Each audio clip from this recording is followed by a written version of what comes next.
Сәлем оқырман. Асылжан жанына Айгүлдің ара қатынастары не болып жатыр?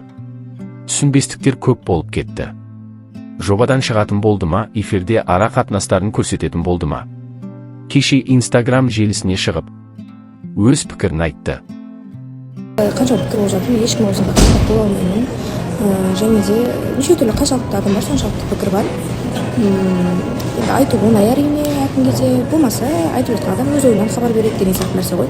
Мен де ешкім сөз таластырып, олай өтінген жоқ, шыны керек. Өзім қай жерімде қалай бар, солай айттым, және де мойындадым десем де болады. Қаншама пікірлер оқып көрейік. Айгүл қалсын, Асылжан кетсін. Осы жобаға Айгүл күліп ойнап шоу жасау үшін келмеді. Аягөз 2 баласын асырау үшін келді, әйел ретінде қолдау көрсет қайта. Балауса дұрыс айтты, бұл шынайы. Емірдің кернісі, адасып жүрген жан.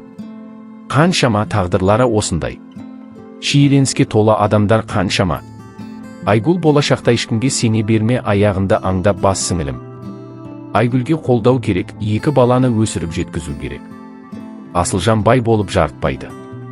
Айгүл өзіңе қара, денсаулығынды күт, 2 балаңа керексің. Айгүлге өте қиын, Алишер Ренат адам емесіңдер. Осындай жағдайда отырған Айгүлге оттап отырған надандар.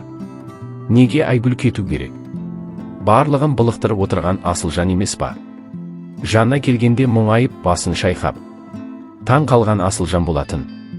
Өзі керемет актер екен. Асылжан мен Жанна кетсін, Айгүл отырсын, дейді оқырмандар.